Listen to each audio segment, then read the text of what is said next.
Welcome. Thanks for joining us again. It's been a couple weeks. Entirely my fault. I went out of town last weekend and lost reception. Wasn't able to get in touch, so left these guys hanging. So apologies for that again, guys. But Kyle yeah, was we off the grid.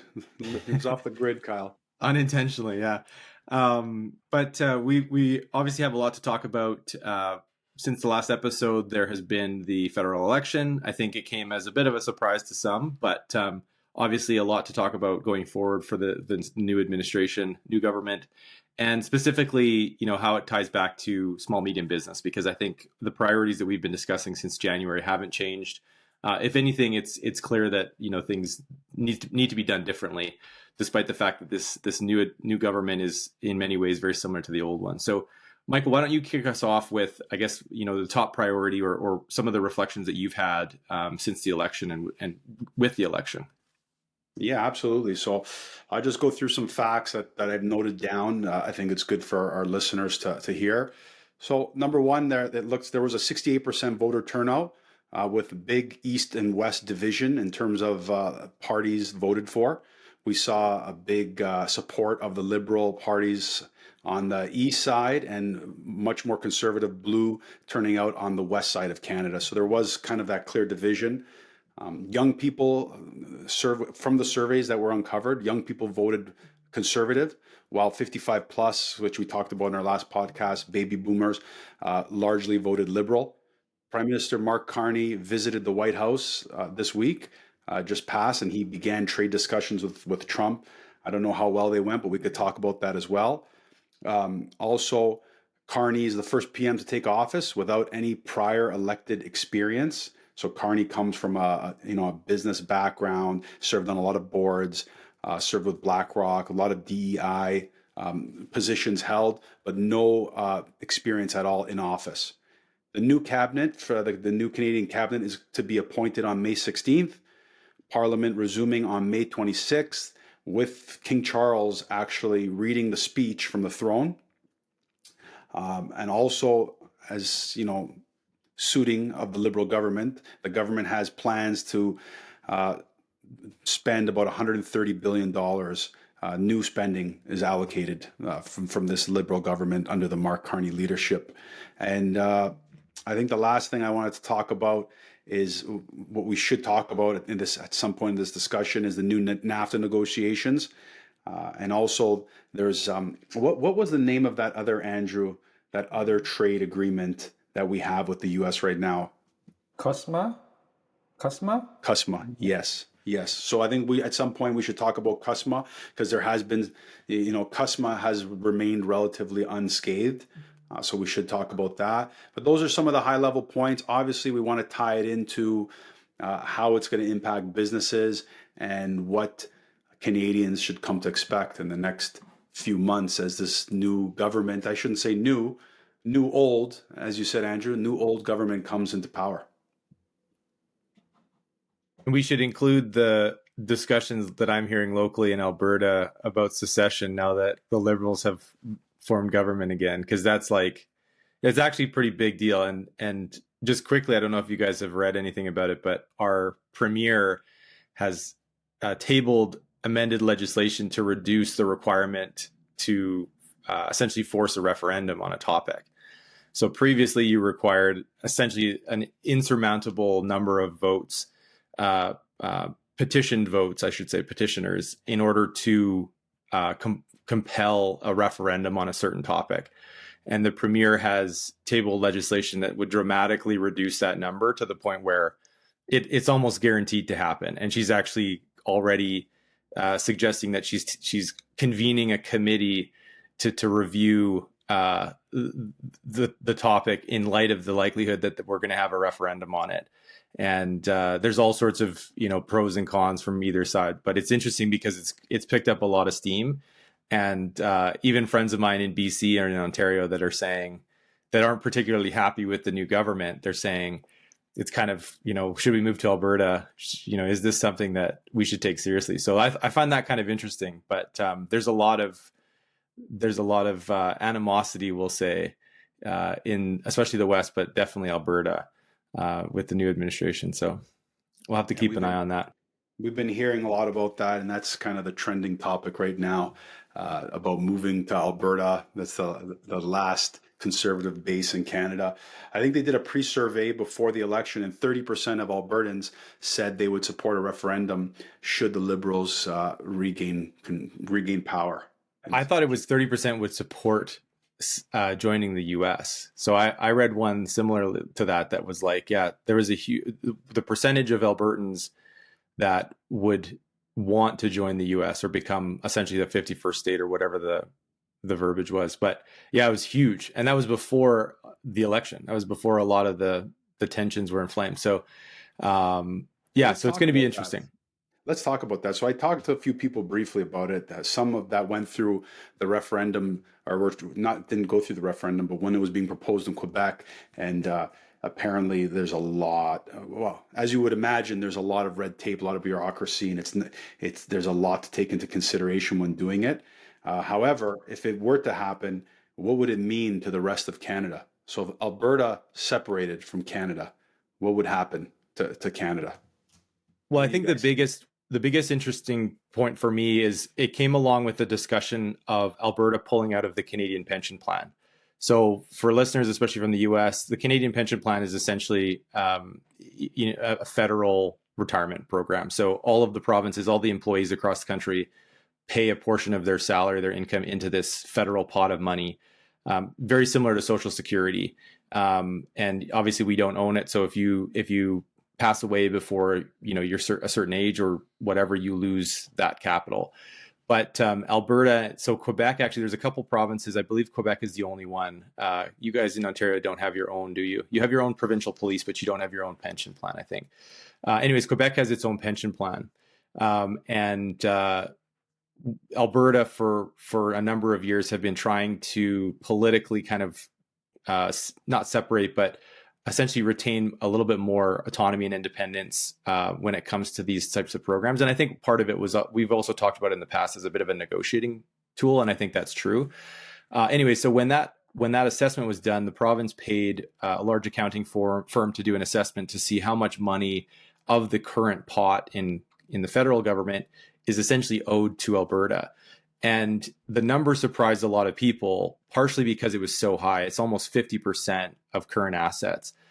And the reality of that calculation is because Albertans are significantly younger on average than the rest of the country, they also make significantly more, especially with the resource sector, they make significantly more per capita than other provinces. And so what's ended up happening is in the last 20 years, young, high income earners in Alberta have disproportionately contributed a lot more than other provinces. And so that is a big deal, because if Alberta were to actually, and this is, like you say, Michael, like there's a ton of red tape, there's a ton of hurdles in the way, but hypothetically, if Alberta were to leave and take 50% of CPP, it would absolutely devastate the fund. Like it would be such a huge shortfall that there would be a very good chance that unless the federal government raised a bunch of revenue and taxes and borrowed money to fill the gaps, like there wouldn't be enough money to pay retirees.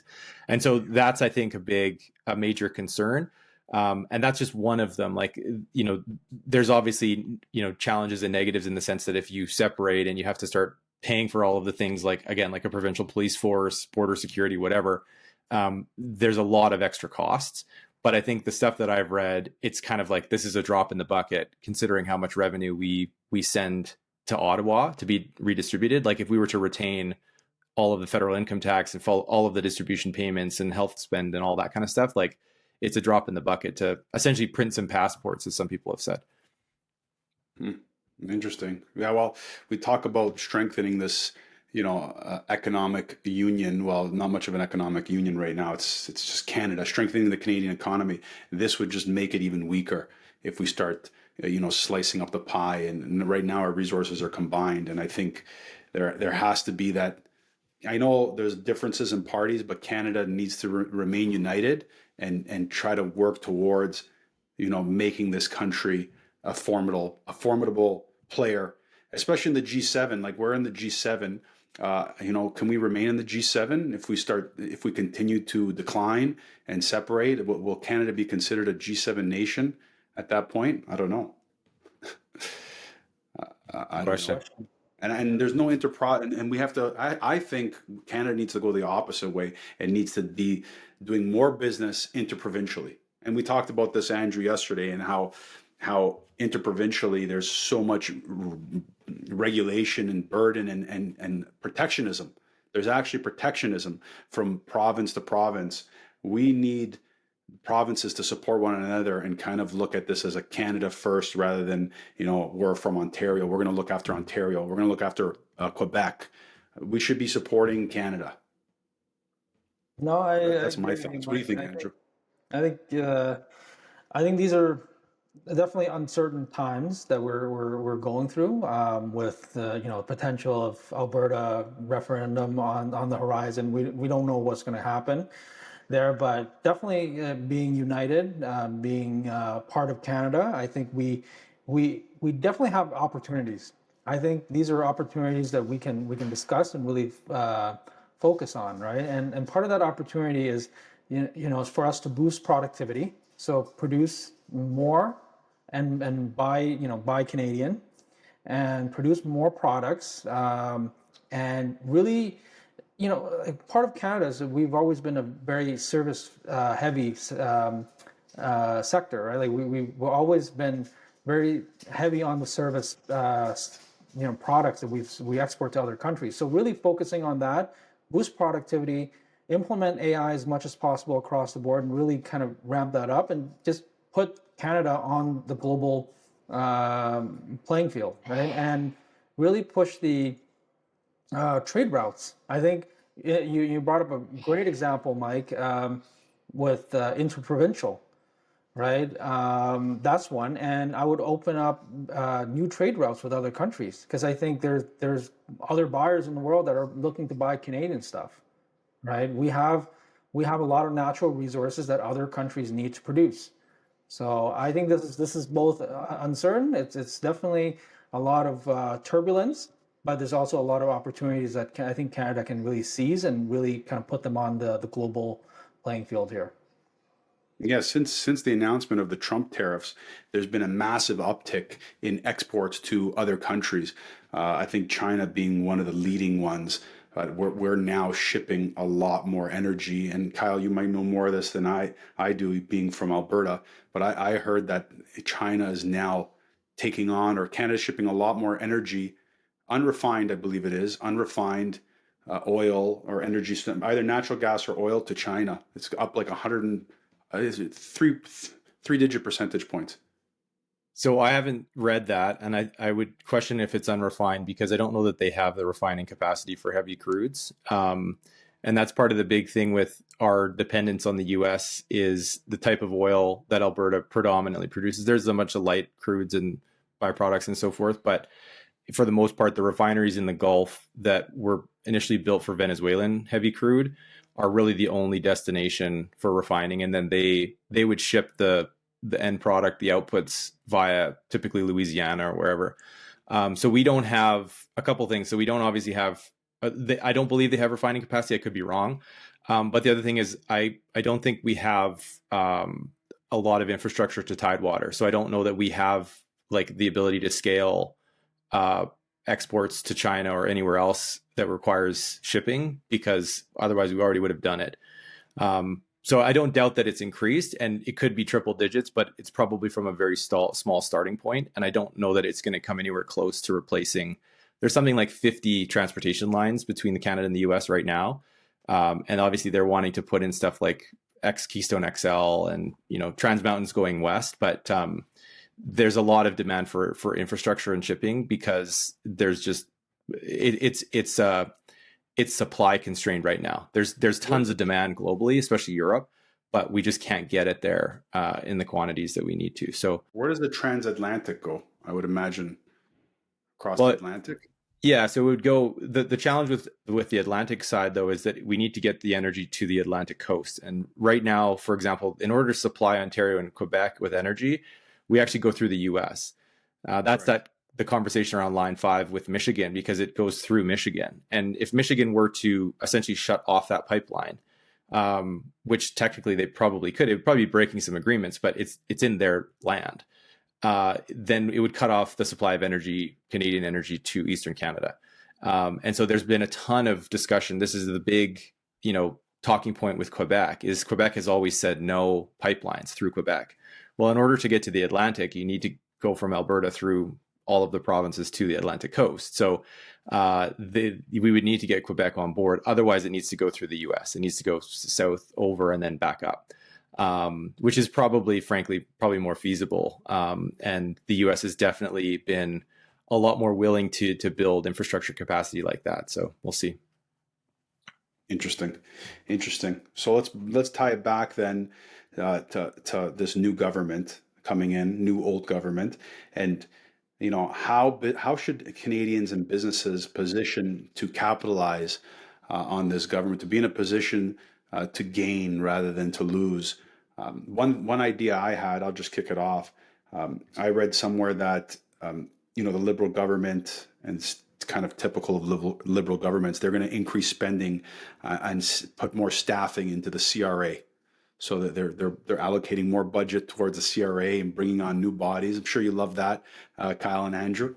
So that's one thing I think, because of the spending that's coming and because of the deficit, they may be looking for ways to recoup some of that deficit through doing audits on businesses. So one thing I would definitely urge small businesses is to ensure that they're being very proactive on their financials and preparing themselves for potential audits. Because with all this additional staff coming to the CRA, I'm sure there's going to be a lot more poking around. And I would make sure that as a business owner, you're prepared for that.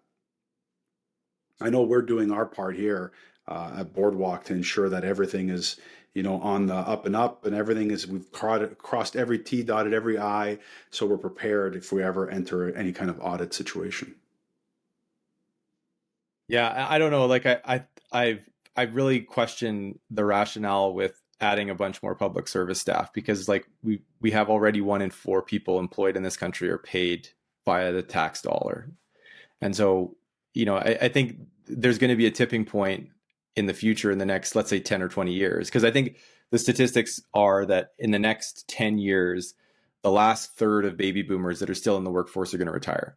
And so there's going to be a point in time where the receipts that are coming in federally and provincially, whether it be income tax or corporate tax or capital gains or whatever, the gross receipts are not going to be enough to keep paying for, a quarter or more of the population to earn a living, especially when the public sector also have relatively high relative to the private sector, they're actually higher than the private sector salaries, and tons of benefits, tons of pension benefits and so forth. Like there's going to be a point in time where it doesn't balance. Well, this is the government Canada voted for. This is what Canada wanted. So this is what we're going to get. And I don't disagree with you, Kyle. It's not favorable in a lot of ways for entrepreneurs and businesses, especially businesses that are starting up in the early stage. But we have to prepare ourselves on the defense and on the offense to be able to prepare for this 4 years of tumultuous times. And that's going to be one of them. And with all this spending, is there a way maybe businesses can capitalize? If there's, I think it was like $130 billion of additional stimulus and spending. I think a lot of that's going to go into infrastructure. A lot of that's being earmarked for infrastructure. So can businesses somehow capitalize on that additional spending? Interest rate cuts, Andrew? I'm going to just jump in with the stimulus thing, okay? The more stimulus we get, okay, the more taxes there will be on businesses, okay? This is not net new money. This is the government printing money to stimulate the economy. It is not net new, right? And I think it's very dangerous to think of this as net new money, GDP that the country is creating. That's my concern, is that sure, you're pumping in this much money into infrastructure to get Canada to what, net zero carbon or something emission, for all these initiatives to occur. Canadian taxes is funding this, right? Well, let's compare it to a VC model. compared to a business that is not generating any profit and goes out and raises capital or takes on debt financing. And now they have this rocket fuel, this growth capital. They have all this money that they've taken on, but they basically have to repay it at some point. It's just debt. They're taking on more and more debt. It's artificial, and it's not necessarily profitable, the business. They're just artificially creating this fire. So it's like raising debt capital for a small business. That's kind of It's how like it's comparable. But raising how debt can businesses capital use this? yeah, like to buy computers for themselves, but not doing anything with it. This is like we're creating infrastructure for the country, but how is that generating money for the country? Like that's my question. It's not. It's not. But if you're a small business that has a construction company, does civil construction or does some kind of supply of asphalt or some kind of raw resource that's used in infrastructure, is there an opportunity there? There's going to be lower interest rates. We know they're dropping interest rates, so borrowing money will be cheaper. Maybe businesses have to get on the bandwagon and try to use this rocket fuel temporarily until it all crashes. Yeah, I think that's a good point, actually. Like, I do think that it's not ideal, and eventually somebody's going to have to pay the piper. But you do want to try and get it. It sounds kind of bad, but like you want to get in line with your cap out, trying to get any sort of portion of the spending that you can, and especially like home construction. There's a lot of initiatives that are trying to solve some of the economic issues of the country. So I definitely would agree with the statement that try and get your financial house in order. Make sure that you're not going to be a target. It comes back to as well the industrial carbon pricing. Like they're just essentially passing on greater burden onto the certain industries that they're going to get. That's going to be reflected in pricing, consumer pricing. So be prepared to pay more for costs, but if you can, tie up supply chains and try and increase some stability for the future, I think that's a good thing to do. But yeah, I don't know. I think we all agree that the fake money doesn't really lead anywhere positively. And to your point, Mike, about like a company raising a bunch of money, and then it's actually a lot harder to sell. Even if you have a bunch of money, it's a lot harder to sell than people realize. And every country in the world is trying to diversify. Look at the Middle East, right? They've been spending hundreds of billions of dollars for the last 20 years trying to diversify away from resources. It's incredibly difficult. So it's not going to happen just because we wave $130 billion of spending. It's again, in my opinion, it's glorified welfare. It's a glorified, let's take tax dollars and supplement people's incomes, whether they're public sector workers or NGOs or special friends of the government like SNC Lavalin that get a $6 billion assessment contract or whatever. Like it's fake. It's not real. You're not competing with the market. You're not demonstrating value. But at the same time, do I blame them for getting a $6 billion contract? No. Like, that's the game. That's unfortunately the game that the Liberal government has played. And so again, if you have the opportunity to play the game, play the game. I read something interesting 10 years ago or so, looking at the VC space for startups. And it was something crazy. Like in Canada, there's something like 4 or 5 times as many companies that are surviving on grants as the US. And the term that they used was something like grant zombies, where essentially these companies have absolutely no way of surviving but for the fact that they receive federal or NGO type contracts, and they're all taxpayer funded. And so you really have to ask yourself, like, how many of these, the gravy train is still going, but at some point, like, it's going to be pretty devastating for companies if these grants stop and they actually have to market something of value in the global economy, and they just can't. So I don't know. It's going to be interesting to see. Let me add something to that. I'm in a group I'm in. There's a grant consultant in the group, and she came in and she basically mentioned that her customer base has grown by 4-digit exponential growth year over year. And she says she has so much volume in business coming in that they've scaled up and they cannot keep up with the amount of businesses coming for grants.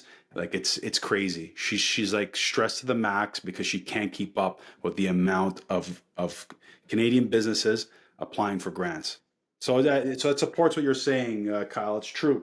It's true. And we were just talking to someone earlier, Andrew. Same thing. And max out all the And grants. This is this the is this, yeah, Canadian way, this is where it's unfortunately. my opinion of this is kind of ridiculous that all these grants are coming up to companies that are, yeah, grant zombies essentially. What value are they producing? That's my question. Is that the government should be funding businesses that are actually generating value, creating jobs, generating value, generating something that's going to enhance our economy. But these like I look at some of these grants and it's all around R&D and nothing about commercialization of products that could be sold. So Right? Like how I do do you want to push back on one thing you said, Andrew, and I think we've talked about this before. I think jobs is the wrong metric because I think it's really easy to go to the government and say, hey, give me $1 million and I'll create a bunch of jobs. But the point you're making is like there's no value. Those jobs aren't creating any value, right? Like you could create a new widget, but if you're not going to sell it, you're not going to actually create any value. More importantly, you're probably going to sell it. You're going to sell the IP to a US company who's going to then commercialize it and sell it back to you for 10x, right? Like that's kind of the Canadian model, and it's part of this brain drain problem we've had for my entire life. So I think I have a big issue with that, and I've seen lots of programs, local provincial spending chasing jobs.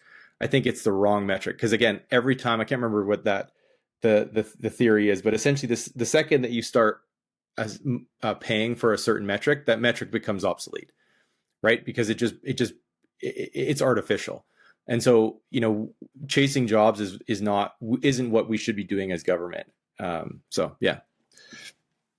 You're That's a looking good at point. output. Like jobs, you're right. Like probably can be artificially inflated. Like you would just get $1 million from the government and just hire a bunch of people to create a product that's virtually of no value, right? But yeah, I think yeah, things like commercialization of some of these products, right? Like how are you gonna generate revenue from this? Like from other countries or something like that. If you create a SaaS, let's see if we can help generate more money Mhm. from this.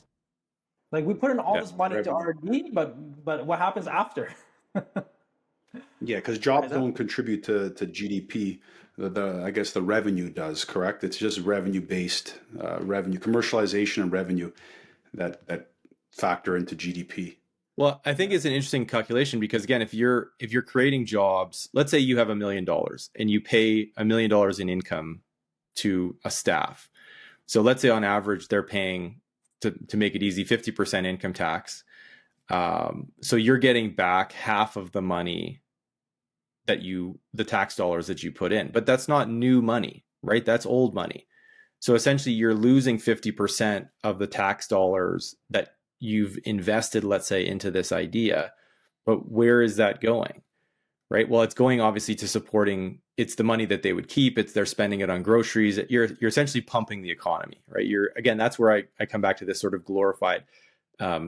If we actually took everything away, if we took all the NGOs, all of the special interests, all of these programs, all of the grants, everything that wasn't, clearly going to education or healthcare or some, priority line item, and we just said, hey, what is the equivalent per person distribution? So let's fire every single federal civil servant, provincial civil servant that isn't doing something of value, that isn't, let's say, providing, teacher, police officer, whatever, every sort of admin position. And we say, okay, well, the money that we're spending on all of these functions, let's just divvy it up. How much would every single, man, woman, and children obviously wouldn't get it, but like how much would we each get? I would be very surprised if we wouldn't actually get more than we're probably not getting more than we're already spending on income. But I would guess that we'd be getting a lot of money, right? Like, and then you're, similar to the Finland basic, what's the word? Sorry, the minimum basic income argument, Yeah, where they did this. Yeah. Yeah. So essentially you get a stipend unless you work. And if you don't work, then it's like, it's enough to live off. Like I think theirs was the equivalent of about $50,000 a year. And the argument has always been that people will be more productive because they're going to have the time and the luxury to feed themselves and clothe themselves while doing what they want to do. And if that's painting art, whatever, there's potentially going to be better value in the economy than being a federal administrator that is very clearly not adding any value. So if you just give them their salary, automate their job, or get rid of their job, are we actually better off as a population? I would be very surprised if the answer was no, because I think generally if you took a quarter of the country and you said, hey, we'll pay you roughly the same thing to do whatever you want, to start a business, to, commercialize a hobby, to whatever, I would be very surprised if we didn't get higher output from that. But that's pretty controversial. That is. It's going to be interesting to get to that point where you can actually offer universal basic income. It's going to be quite challenging when the country is in massive deficit, right? Like some of these Nordic countries have sovereign wealth funds that are very, very well executed, and they've actually generated a very significant amount of money for those countries to be able to offer these kind of things. But it's kind of hard to do that in Canada and US. This is why I think they have such massive debt that they can't be offering. Well, I agree with you, but we're already doing it. That's the point, right? We're spending the money and we're not getting any value, or we're getting very little value. So rather than what a lot of people were talking about in the US with Doge was like, well, you can't just fire everybody. And there's a valid point to that. Like if you sack 25% of the Canadian workforce, or 20%, or whatever, like a huge number, like there's no question the country would fall into recession, right? Because all of those incomes, they stop buying stuff, they stop buying groceries, they stop buying houses. The money supply dries up, and you don't want that. So, but at the same time, how do you get the value out of it? Because I would argue, you're not getting value out of paying somebody creating another job at the CRA for them to audit somebody and be like, yeah, well, you owe us an extra $200. No, okay. I see what Kyle's saying. Kyle's saying we're already spending that money. Now just continue to spend it and actually promote them to go out there and be productive and generate, some kind of productivity. The issue is it's a slippery slope. And what we're doing now is similar to universal basic income. But once we did something like that, we would be on universal income. And then all the host of problems would come after that. There's no going back. So that's just doubling down on the problems that we already have in the Canadian economy. I thought we're already doing that. You're right, Kyle. Now we just solidify it. That would basically run some. Was already experimenting with something like that here in Canada. Like I think it was Ontario. I can't remember exactly actually, but I thought it's got to be BC. Yeah, there was a region. Is there criteria? Yeah, what's the criteria? It would have to be managed very closely with some strict, serious criteria of what they're doing after with their free time. Because most people are just going to milk that. We know the average human being is going to take that money and just do nothing with it. Yeah, but this is the thing, though. I would say, and I'm not a huge proponent of UBI, but how is that any different than today? Right? Like again, if we're at a minimum. At least you're not taking them out of the work pool. Yeah, I know you're saying they're not adding much value, but at least they're going to a job, they're working, they're still not out of the job market. They're just barely in it. But that pulls them right out of the job market. And then how do you get them back in? But what are they going? What are you concerned they're going to be doing? Like even if they sit at home watching TV. That's what I'm worried about. They're going to lose their skills, and they're okay. So what percentage? What percentage is going to do that? This is the thing. Is I think we have to acknowledge that that's going to happen. Like look at the social spending in California, like the homeless spending. It's something crazy. Like they get $1,500 a month or something. They spent something crazy like $5 billion, and the numbers have gone up. Like it's a total disaster. And the argument has been like, hey, if we give everybody a bunch of money, they'll stop overdosing and they'll find an apartment and get a job. It hasn't happened. But the point that I think people are missing is like, if we did that to the population en masse, yes, there would be, let's say 25% that would just totally slack. But what about the 75 that right now are not doing anything because they feel like can't? And they did, like, if you had one win, if you had like one Shopify, like it would pay for the other 99% of the people to watch Netflix. Yeah, I guess it's important that ratio, what percentage would actually do something. So I that, think you're being generous with 75%, but you're right. If you get one Shopify, I don't know if you're going to get a Shopify out of CRA government I have a question about that desk universal basic worker. income, though. That essentially you have to make a certain up to a certain threshold. That's when you don't qualify for universal basic income anymore. Is that how it works? Like what? Like if you're making above Yeah, like I 50,000. think generally, yeah, I think it's even less than. I think if you're making like, 15,000, you don't qualify, which is actually one of the biggest uh, arguments against it, which is where the UK finds themselves today, where their social program spending across a whole bunch of different verticals, like it's not like you get one check, but you get like a check for groceries and a check for transportation and a check for housing and stuff like that. And their benefits are so high that it's a massive disincentive for people to work because they're like, I'm not going to get a job that's as good as my benefits. And so they're like, there's no way that I'm going to do that. And so you've got like 4 generations of people on benefits, Well, right? we And I have never and thought it, I never thought I'd hear an Albertan promoting UBI. it's true, hey? we are we already have This is wild. This podcast is wild. Conservative Albertan UBI. I never looked at it that way though. Considering, that we're already spending that money and already have people locked up in those jobs, not garnishing any kind of productivity. So it is an interesting spin on things, Kyle. I never thought of it like that. But Let's it talk comes about with the interest problems. rate. Let's talk about the interest rate. So interest rates are going to come down in Canada. What happens then?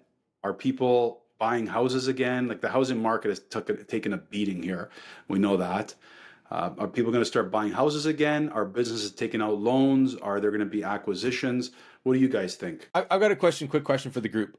When do you think the boomers are going to start selling their houses? Because I just don't see them doing it right now. And there's a massive amount of volume that's sitting on the sidelines because like all of our, close family, they're still in their, we'll call them massive homes that they've raised their kids in, right? They don't need 5,000 square feet to be 75 and travel half the time, right? But they're sitting on these houses, sitting on these properties.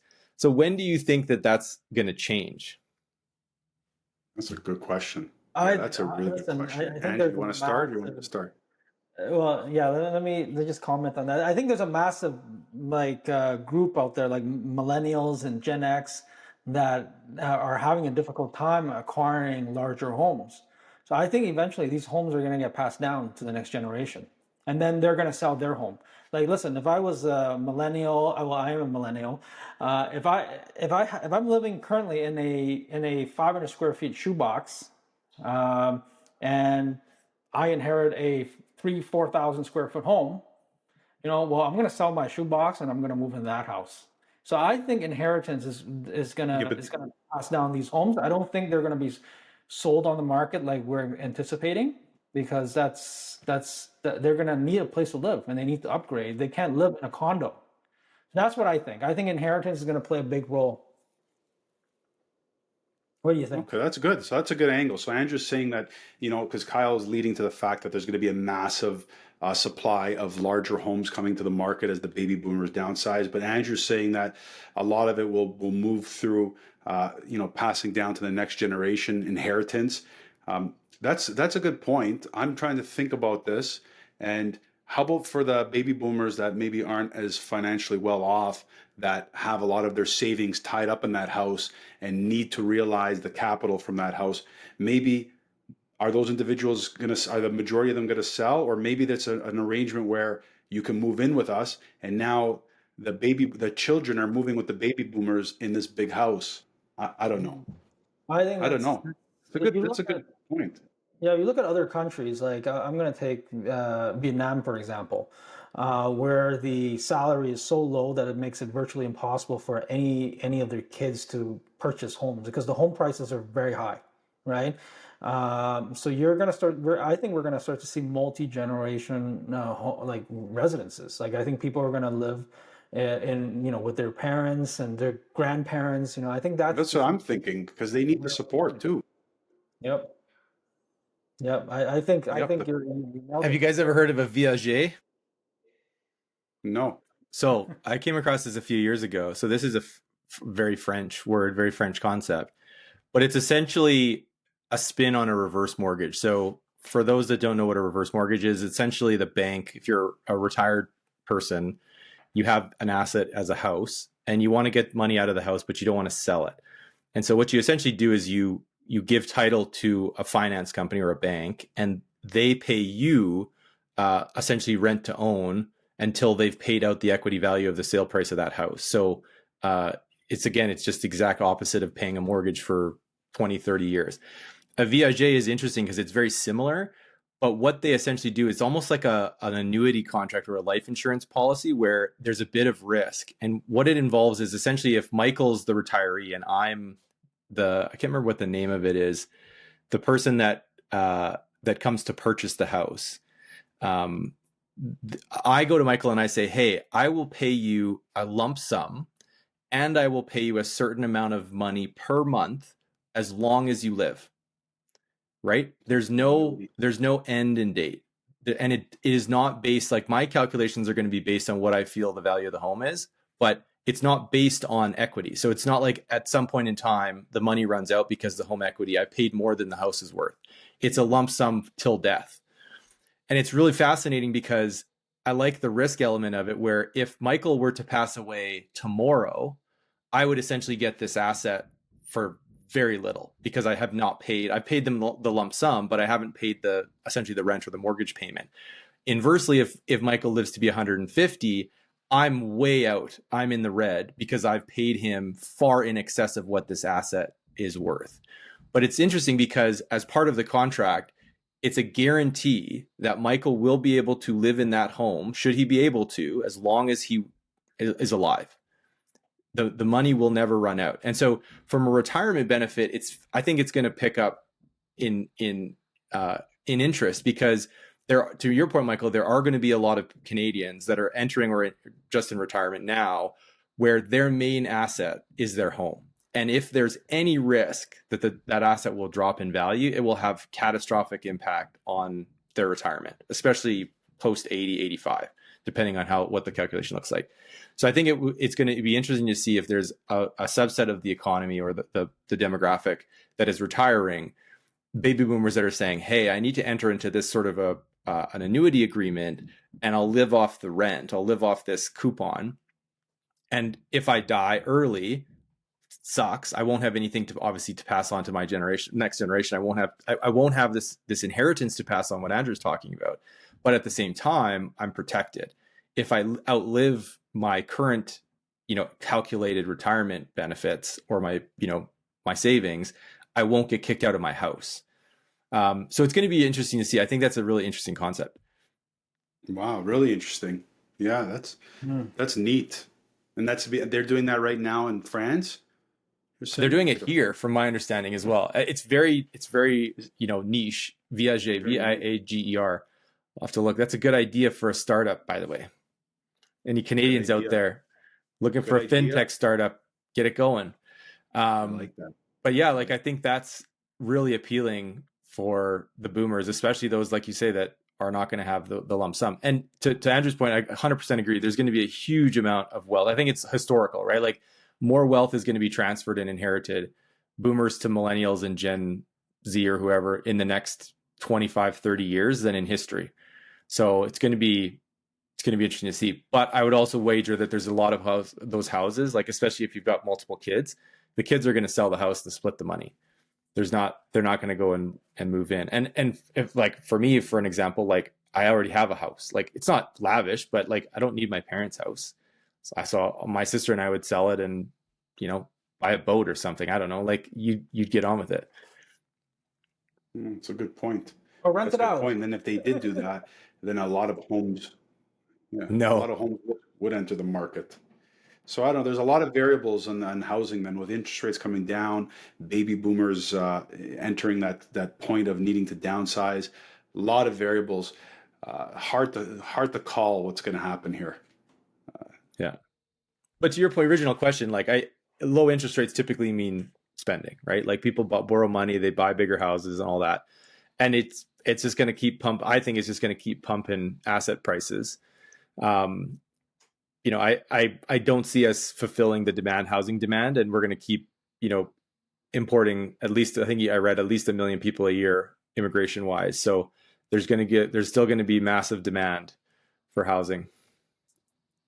Yeah, And you're smiling over there. I just find it, it's funny because, condo right now, they're always talking about housing shortages. And then now it seems like it's the flip, it's the reverse, because now we have oversupply of housing all of a sudden. I don't know what story to believe now, to be honest with you. It's like, is it that we have People don't want the oversupply? condo. They don't want the shoebox. Yeah, it depends in what class. It's exactly that, what Kyle said. Depends what class you're looking at. There's definitely oversupply in condos. They built so many condos, especially in the 416, the GTA, the high density areas, Vancouver, Toronto, and they weren't really purpose built. They were investor built. They built these for investors, these one bedroom studios, and now there's just so much on them on the market, and most people can't even live in a condo. Soon as you're married or you're with someone, there's two people in there, it becomes tight. Then you have your first child, then you have your second child. How do you live in a one bedroom and sometimes even a two bedroom condo? It becomes very tight. So there is a lot of inventory in those areas, but I don't know. I think the inventory is still kind of thin on the detached homes, On detached, probably, but like, larger I, homes. I just find it interesting because if you're a newcomer to the country, I think having a condo is great. It's a great stomping ground, right, for you to get into home ownership. So I don't know if those individuals that they're bringing into the country is going to jump right into townhomes or detached homes right away, unless they have some incentives that we don't know about, right?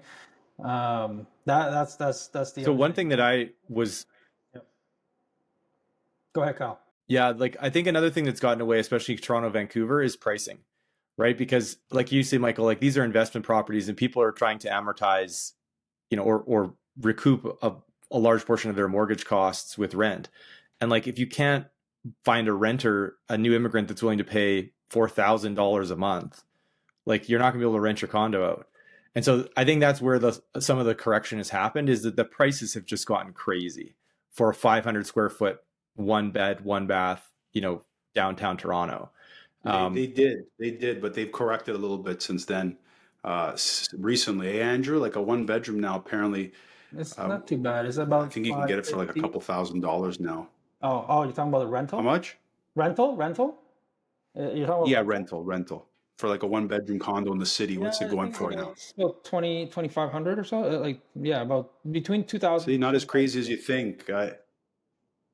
Yeah. It really cooled off. It was at one point crazy, Kyle. Like you needed $4,000 a month to get a one bedroom with maybe a small den, but now, yeah, 2,500. You can be right downtown in a one bedroom. Beauty. I guess it has to be because of supply. There's no Yeah. doubt. There's just too much supply.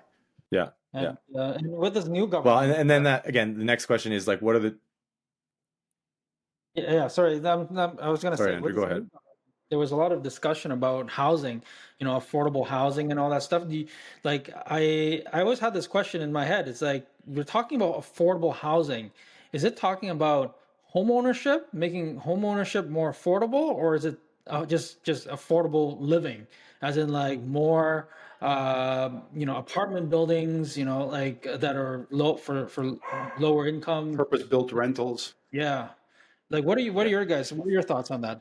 I, I think we need to address the elephant in the room, which is our prime minister he's essentially a banker, right? He's come from the largest asset fund in Canada, Brookfield, the chair of Brookfield. And Brookfield run investments across all sorts of stuff, infrastructure, but a lot of it is housing, a lot of it is real estate, as most large investment houses do. And so, my wife working in energy was a little bit perturbed that he was so anti-pipeline, and yet Brookfield went and bought one of a related asset in the U.S., a big pipeline in the U.S. And so the cynic would say it's all about getting his fingers in the pie first, right? Like, as long as he owns some sort of a supply chain or some sort of an ancillary to the industry that he's trying to regulate, it's going to happen, and he's going to be able to profit from it. It reminds me, years ago in Edmonton, a developer was hired, essentially ran for mayor and won. And one of the most controversial things he did, and he did a few, was he sold the municipal airport land. So essentially prime real estate. He sold it to a company that turned out to essentially be a backdoor to his own interests. So essentially he ran for office so that he could sell land, so that he could then leave office and develop it and make a buck. And like, I don't think that there's necessarily anything wrong per se with that, other than like deceiving the public. If they ask you and you say no, obviously you're lying. There's no fraud involved, right? Like, you're entitled to do that. And so I think by extension, I think Carney's and the interests that he represent, I think that's exactly what they're doing. They're saying, how do we ring fence this so that we can benefit, so we can control the levers, and then we'll do what we need to do to build and make some money at it, right? Like, I think, a lot of people will call that corruption, but I think that's par for the course for a lot of government, right? Like, especially Canada. So I see that's what's happening, is as soon as he lines up, the right partners and the right incentives and the right, people, we're going to see a boom in construction, or reductions in red tape or whatever. Oh, we're going to reduce our, restrictions on pipelines. Oh, by the way, Brookfield has this, 49% interest in this pipeline company that's just been awarded development permission or whatever, right? Like, anyways, that's the sentence. How is that not corruption? I don't get it. I don't know how that's not corruption. That's crazy. Well, I guess corruption in my mind means doing something illegally to profit. But if they're again, they could lie about it, but essentially, if you're in a position of power and you say, hey, I'm going to do this and I'm going to benefit from it on the back end, like, I guess it's corrupt. Yeah, I guess that's corruption. But again, it's not like a bribe. It's not like, well, we don't know about that, but like, that's not what I'm suggesting. Bribes and stuff like that are definitely corruption. But I just mean, like, greasing, not even greasing palms, having existing relationships and rewarding those existing relationships. It's on the milder scale of corruption. Yeah. It's definitely on the milder scale of corruption. And in terms of engaging the government, what are ways small businesses can try to engage with, partner with, or shape policy moving forward with this new government coming in office? What do you guys think about that? Is it worth it? I think Canadians, businesses, we talk about small business having a voice. There's a CFIB, Canadian Federation of Independent Bureau, that advocates on, champions for businesses and their voice for businesses to the government. But what can individual businesses do, on an individual level, to kind of work with government policymakers? What do you guys think? How would you start? Should we just stay silent and not say anything, not do anything, not form any kind of relationship with the government? I think it's a tough one. Like, I think there's obviously strength in numbers. But the associations and so forth, like, there's a whole bunch of them, right? I think you really need to have an advocate representing those interests in Ottawa. And I've seen it be somewhat successful from certain associations, where they hire a lobbyist, and that lobbyist advances their interests and so forth.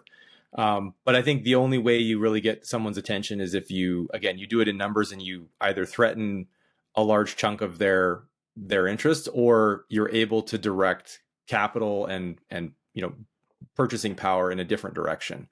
So I think the Canadian, Buy Canada and all that kind of stuff, I think it's well intended, but I think until we actually start, really directing our capital intentionally in certain directions, I don't think it's really going to change anything. And what I mean by that is, until a province has the motivation to change regulatory hurdles or burdens or whatever, I just don't see, them making a difference. So I think you really need to sort of pick what agenda item you're most interested in, and try and get to the purse strings in some way. Like, there's a lot of entrepreneurs, especially out west, that have taken the initiative to start writing more content, so more sort of an educational perspective to implore readers and people in positions of power and so forth to see it from their perspective or sort of understand what their motivations are. And I think that's great. I think that should be done as well.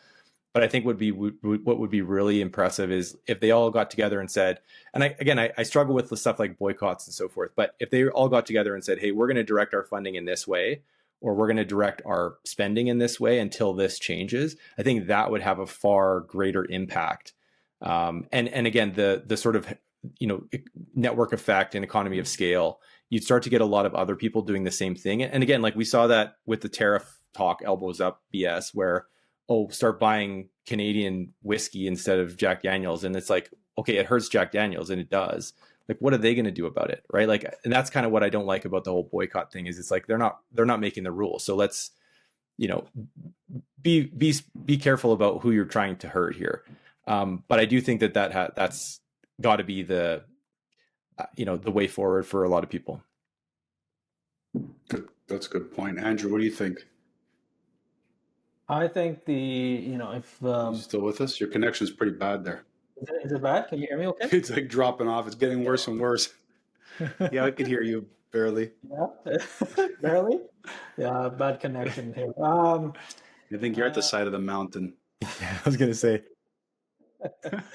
Kyle had better reception than you, and he was under a rock. Probably the case right now. Yeah, no. If you guys can hear me, okay. I think it's important that we could hear you. We essentially join forces and really kind of make it so that it's a group of us that are speaking and reach out to your local MPs. Start talking to them, start expressing your concerns, and really getting that voice heard. Right. I think the more of us whisper in their ears, and they hear that from us, I think it at least gets someone from some part of the government, some level of the government, listening to us and hearing what we have to say, so that it can translate up into the higher levels of government. As far as that's what I think we can do, that's all I think we can do, is just trying to just remind them constantly that there is a group of people out here and having the same concerns. Hopefully that makes a difference, and that's really all we can do. So that's good. That's good. So joining advocacy groups like Kyle mentioned and associations that advocate for certain things. Andrew saying on an individual level, talking to your local MPPs. Obviously, not a lot of strength if it's just one person, but like Andrew mentioned, if 10, 20, 30, 50 multiplies, now you have thousands of businesses that are talking to their local MPs, and there's this consistent messaging. I think that'll help. So I think a combination of both those things works, as well as maybe considering a next election or next term or somehow, some way, doing some kind of donation to a party that's in power that you align with, and maybe even a small donation. At least you become on the donor list. And I'm not trying to say we should try to buy our voice. We should have a voice regardless. We buy it through our taxes. But sometimes having that little small donation that you make, even if it's $500, $1,000, that gets you on the donor list, and you may be able to get a little bit that message. That message might resonate a little bit louder. Obviously, like Kyle mentioned, if it's a big organization that's employing thousands of people and generating thousands of dollars in tax revenue for the government and making large donations to parties, they're going to have a lot more say. So it's just a combined effort. Everyone needs to be, giving that consistent messaging of things, and it's pretty aligned. I think Canadian businesses are pretty aligned in what they need to thrive. There's no secrets what we need to survive and thrive as Canadian businesses. Yeah, good shout. I agree. I think that's good advice. Play the game. Don't forget about that handout. Get in line. Yeah. So if there are any takeaways, get in line to get your, like Kyle said, get your cap out to get some money from the government now that the handouts are there. Get your house in order. Make sure your house is in order.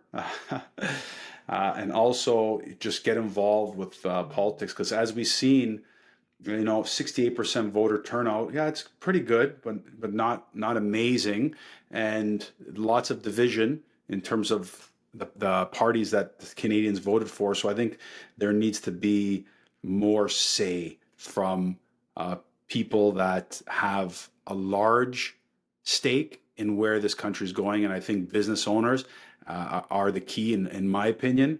They are the ones, like Andrew says, that create the jobs. They're the ones that Kyle says they create the revenues and the GDP, and they innovate and they create product. So these businesses need to ensure that there's some kind of, agenda, voice, and unity. That's what I think.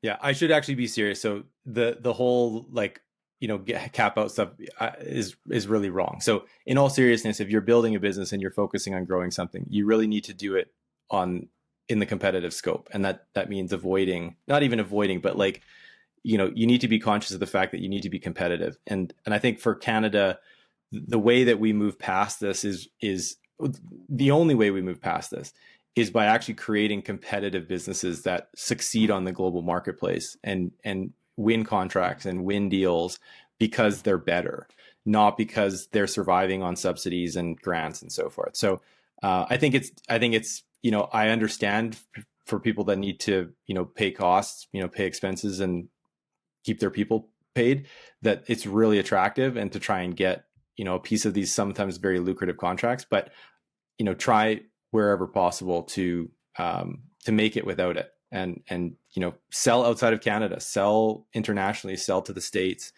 do what you can to try and diversify your revenue streams. So yeah, that was a little flippant. I didn't mean to. Yeah. No, but you're right. What you're saying is you can't build a business that's relying on that, because then that supports the grand zombies. But you can use that. The way I'm trying to look at it is kind of use it as a little bit of additional rocket fuel, like NOS. You already have gas in the tank. You already have a race car. You're in the race. You're building a good business that can win. And then, if that is available to you, why not take that grant money and use it as nitrous oxide to just go even further and really penetrate those markets. That's how I would use it. And if other businesses are doing it, you may be at a disadvantage if you don't. Just don't rely on it. Yeah. It's just a boost. All right. Final thoughts, Andrew. No, I think we brought up, you guys brought up a lot of good points. I don't have much more to add, to be honest. I think we covered a lot of bases today in terms of how to navigate through this next government. Yeah, so some key points here that really stood out with me is, really try to utilize as much government support as possible. If there's fundings or anything like that available for small businesses, look into that and explore that as much as possible for support, to support your business through these uncertain times. Awesome. Nice. All right. Well, let's leave it there. Thanks for joining us. We'll see you on the next one, guys. Thank you. All.